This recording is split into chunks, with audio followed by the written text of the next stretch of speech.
There's only one Tyson Fury. Tyson Fury puts Eddie Hearn on blast for his previous promotional offer to sign him. Stay tuned.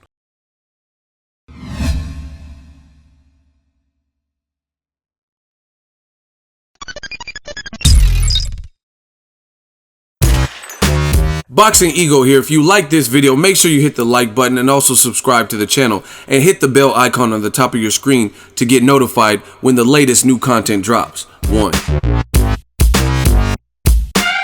What up, fight world? It's your boy Ego and I'm back with some more boxing. Make sure you smash the like button. Also subscribe to the channel for the latest and greatest in boxing. If you want to become part of the gang. Notification gang, please hit the bell icon.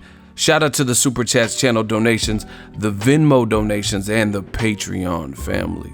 We work. And now Tyson Fury on his verified page, he just outed Eddie Hearn, and he's at least the second fighter I can think of in recent memory to do this, where Eddie Hearn, he got all this money for DAZN and teaming up with them, and Adrian Broner was the first person I remember when DAZN was announced who put him on blast and started showing like confidential emails about offers that were made behind closed doors. Tyson Fury on his verified Twitter account, he says, just something to shut a little tit of a boxing promoter up. Not a bad offer for the worst boxer out there, right? So what he's talking about is Eddie Hearn post Joshua defeating Povetkin said that Tyson Fury is the most boring fighter to watch, you know, just slanderous stuff. He's the most boring fighter to watch and we're not really worried about him, etc. So Tyson Fury is saying, you know, that's not a bad deal. Like you offered some pretty good money, you know, for somebody who's the worst person to ever watch, right? And it says messages from Tyson Fury and Matchroom. Hi Tyson, private and confidential. It was a pleasure to sit down with you in Monaco.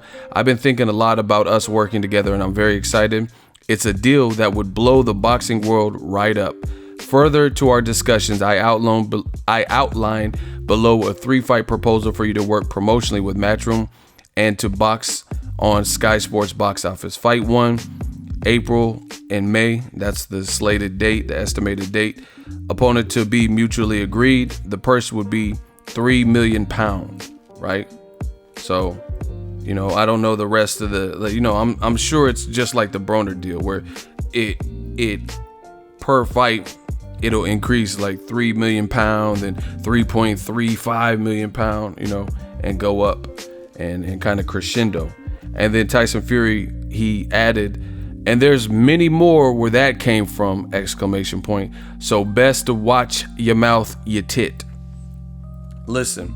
This is a bad look for Team Joshua, for DAZN, for Eddie Hearn, because Eddie Hearn came in the game saying all the American promotional outfits are going to be shaking in their boots because there's a new sheriff in town and DAZN has $1 billion more money than everybody. Yet they have not signed people of the stature that have the momentum of guys who have kind of publicly turned it down or not been allowed to go over there. Like Gervonta Tank Davis, I don't know if he wants to go to DAZN because I seen some hashtag free tank stuff, but at the end of the day, he's already signed. So he's with Mayweather Promotion and it doesn't look like they've reached a deal. Tyson Fury, he's dealing with Showtime, and Frank Warren, he signed with Frank Warren, right? And another thing is like Broner, as I mentioned, Broner got offered a multi-fight deal, 3-fight deal, the Charlos, and then they kind of publicly turned it down, and the Charlos have their own promotional company, Lions Only Promotions. Errol Spence turned it down, said, I don't need a promoter, man down. And he came out with man down promotions, you know, so they need the star power and they need it from preferably an American because that's what DAZN is targeted to. You know, the UK, they're still buying Sky Sports for these fights with Joshua Povetkin and stuff. DAZN is trying to conquer America, yet they don't have any American big stars, you know. Demetrius Andrade could be a star, but is he right there right now based on him being with Banner Boxing and Star Promotions and not really getting the exposure, really not being too active. And then now his big fight with Billy Joe Saunders is in limbo until we find out what the state of Massachusetts would do. So if Demetrius Andrade fights for a vacant title against a guy from Namibia that no one's heard of, I don't really see that.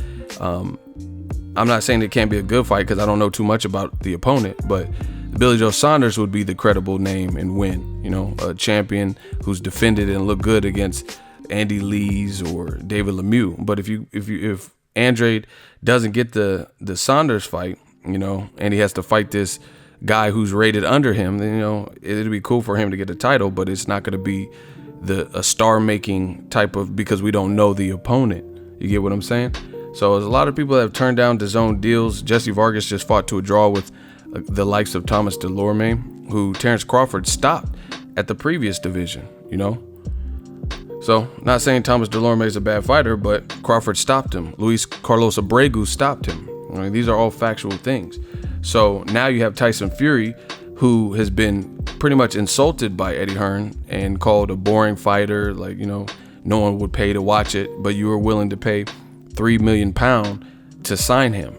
So it sounds like sour grapes, because he has this big fight with Deontay Wilder, and you know that, and he signed with your rival promoter in the UK, Frank Warren. So now you're trying to, you know, it just makes Team Joshua, DAZN, that whole like imprint really makes him look salty, in my opinion, you know. So Tyson Fury's right. He's like, okay, this is not really bad. You offer me $3 million, and you got to keep in mind the currency conversion rate, the exchange rate for US dollars versus pounds is different.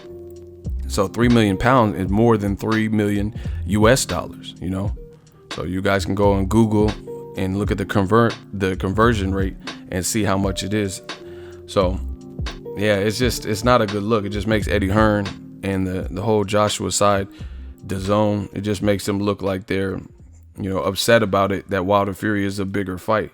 Because you try to sign the guy and offer him a multi-fight deal, and then he chooses to go with Frank Warren, and now, you know, you're calling him boring and not offering him a fight. You're saying Wilder needs to fight for April and he needs to agree and set up the negotiations, but I haven't once heard that you'll say you'll fight the exact winner of Wilder Fury. Because what if Fury wins? Have you made him an offer to fight Joshua? So it leads me to believe they don't really want to fight Tyson Fury in April, you know. And Tyson Fury just put him on blast with this, saying, you know, I thought I was boring. You need to shut up. I got more where that came from. You know, you offering me over $3 million to sign me, so you might want to keep that on the hush. And this is, again, the second fighter I can think of that did this. Broner did it, where, you know, they didn't care about confidentiality agreements and confidential email. They just put it out just to show that Eddie Hearn is, you know, pretty much lying or trying to badmouth them. You know, all in all, it's not a good look. Wilder Fury is still a good fight. It's still a big fight. It's better, you know, in the first week of promotion with the 3-city press tour. You get more action and drama and entertainment than we had the whole buildup for Joshua versus Povetkin. I literally didn't even know what Povetkin was doing. The only update I heard was that he had Daniel Dubois in camp, and I made a video about that. So, you know, we'll see what Eddie Hearn has to say next, but to badmouth the guy that you wanted to sign, you know, is looking bad, because they did this to Deontay Wilder. You know, Eddie Hearn's on the streets of New York saying, nobody even knows him in his own homeland. You know, even though America don't work like that. You know, nobody knows him in New York. Some random ass people who probably don't even watch boxing in New York passing by a deli or cafe, and you're you know, trying to take the piss or whatever you guys call it and embarrass him, but you wanted to sign him to a 2-fight deal, and we're going to offer him like $5 million. So really the joke's on you. Why do you continually badmouth the guy's star power, say he's never sold out this, and he fell out on the ground when he found out that he had sold 1 million tickets, and AJ, if he doesn't sell 5 million tickets in the first 25 minutes, then we would have a heart attack. But you were trying to sign these guys. You know, you wanted them on your platform. So to me, it looks like you hating on them. You wanted Tyson Fury. You were trying to sign him to Matchroom. to DAZN or whatever. You were trying to get Wilder on DAZN to build it up. So each time Eddie Hearn is pretty much bad-mouthing them, it makes them look better because they're sought out and desired, and it makes the fight look better. Because if they were really as bad as you say, why did you want to sign them to a deal on Matchroom? I mean, it just literally makes no sense. And that's what I think Tyson Fury is illustrating here. And he has a very solid point. You know, they're saying, hey, it'd be great. I've been thinking a lot about us working together. I mean, that sounds like, really, that sounds like two-faced behavior. You know, you're saying I've been thinking a lot about, or whoever from Matchroom posted this, you know, and typed this up. Hi, Tyson. It was a pleasure to sit down in Monaco. I've been thinking a lot about us working together, and I'm very excited. But then you get in front of the camera, and then you're like, yeah, nobody wants to watch Tyson Fury. Look how boring he is. He's the most boring fighter I've ever watched. I mean, that really sounds like two-faced. I don't know what they call it in the UK, but that behavior sounds two-faced, and it's not a good look, in my opinion. Shout out to Wilder Fury for stepping up and putting this fight together. Deontay Wilder and Tyson Fury, their teams, Shelly Finkel, and also Frank Warren, December 1st. Let me know your thoughts, but Tyson Fury has pretty well exposed the nonsense of Eddie Hearn, you know, constantly berating him because they wanted to sign him.